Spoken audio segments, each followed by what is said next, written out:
Just like resistors, capacitors can also be arranged either in series or in parallel. Today we get to look at how these capacitors and capacitors are arranged. So let's look at capacitors in parallel. When capacitors are arranged in parallel, the key, just like in resistors, the potential difference across these capacitors in parallel is the same. Just like in resistors, the potential difference across resistors in parallel is the same. Now, on all these plates, there is a positive and negative induced on either plates. From this side, for example, looking at this negative terminal, all the electrons from here will be repelled. When these electrons are repelled, they reach this junction, and when they reach this junction, they are redistributed. They are distributed to C1, to C2, to C3. And so it means that negative charges are induced this side. So looking at it from this side of the capacitors, this is a positive terminal of the cell. So it means this positive terminal of the cell is going to attract electrons from these terminals. When these electrons are attracted from these terminals, they are going to be attracted in that direction. Electrons will flow in this direction. So when the electrons flow in that direction, it means that we are going to have a negative. We are having positive plates this side and unequal but opposite negative charge is going to be induced on these plates. And these are the charges we are calling Q1, Q2, and Q3. So for the current that is inducing this is the same, it's coming from this. It means that for us to get the total charge that is induced here, Q1, plus the charge that is induced here, Q2, plus the charge that is induced here, Q3, is going to be equal to the total charge in the whole circuit, because the total charge is being induced by the same current.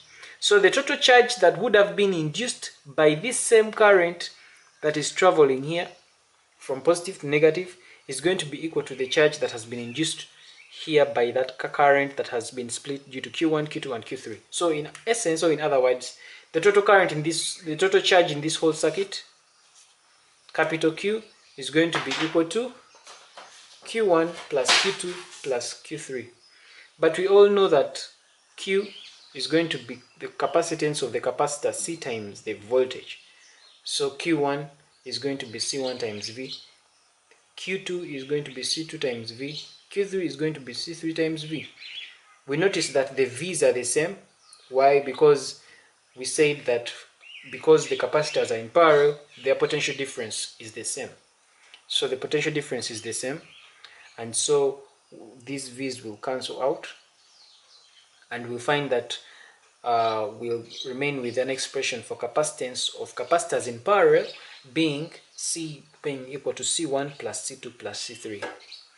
Now let's get to look at capacitors that are in series. Now for capacitors that are in series, they have more or less a source of voltage V0, and that is how they are positioned. Now we are going to have the same current. Just if these were resistors, it would mean that we are having the same current traveling from the positive terminal moving through. It's the same current all through. That's the key. So here, and with resistors, we said that it's going to be the same current. It means it's going to be the same even with capacitors. It's going to be the same current moving through. So it means that as this current is moving through, it's come here, this being the positive terminal, electrons are going to be attracted from this, and when these electrons are attracted, they are going to induce a positive charge there. Positive charges will be left here as electrons are attracted towards the positive terminal of the cell. So when a positive charge is induced here, unequal but opposite charge is induced on the other plate, which is the negative. Same here, a positive charge is induced here, unequal but opposite charge is induced in the other plate. A positive charge is induced here, unequal, and opposite charge is induced there. And the chain continues. This being a negative charge, it's going to repel electrons and that are going to come to this plate, making it predominantly negatively charged. So what does that mean?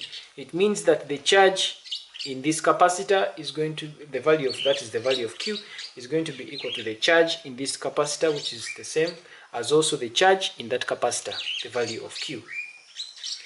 But then the potential difference in the whole circuit, which is V0, is going to be different. For us to get the total potential difference in this whole circuit, V0, it's going to be equal to the potential difference across the first capacitor plus the potential difference across the second capacitor plus the potential difference across the third capacitor. It is just like when we are trying to find the total voltage in a circuit where there are resistors. The total PD, or the EMF of the cell, is going to be equal to the EMF of the resistor 1 plus resistor 2 plus resistor 3. That is when you're trying to find the total PD for resistors that are in series. So there's a relationship here. It's the same with capacitors in series. So what does that mean? So this will be our beginning point, that for us to get the potential difference in this whole circuit, it's going to be the potential difference across the first capacitor plus the potential difference across the second capacitor plus the potential difference across the third capacitor. And that is what we have done here. V0 is going to be equal to VA, which is potential difference across the first capacitor. We've called it VA, plus the potential difference across the second capacitor plus that across the third. But from our formula, that charge is going to be equal to CV, meaning if we make the V the subject of the formula, it will mean that our value of V, the potential difference, is going to be equal to the charge Q over C. So we substitute this in this expression. So we'll end up with V0, which is the charge in the whole circuit, divide that by the effective capacitance of the entire circuit, is going to be equal to Q, that is the charge in the charge in the first capacitor, over C1 plus Q over C2 plus Q over C3. This is C1, C2, C3. Now, like we had said, that the charge in all these is the same. It's the same charge that is induced throughout the whole circuit. So that's why the Q's are the same, but the C's are different. We have C, C1, C2, C3. The capacitances are different. So these Q's will cancel out since they are the same, and we'll get an expression for the effective capacitance of the capacitors in series as being 1 over C, being equal to 1 over C1 plus 1 over C2 plus 1 over C3. So these things have a relationship.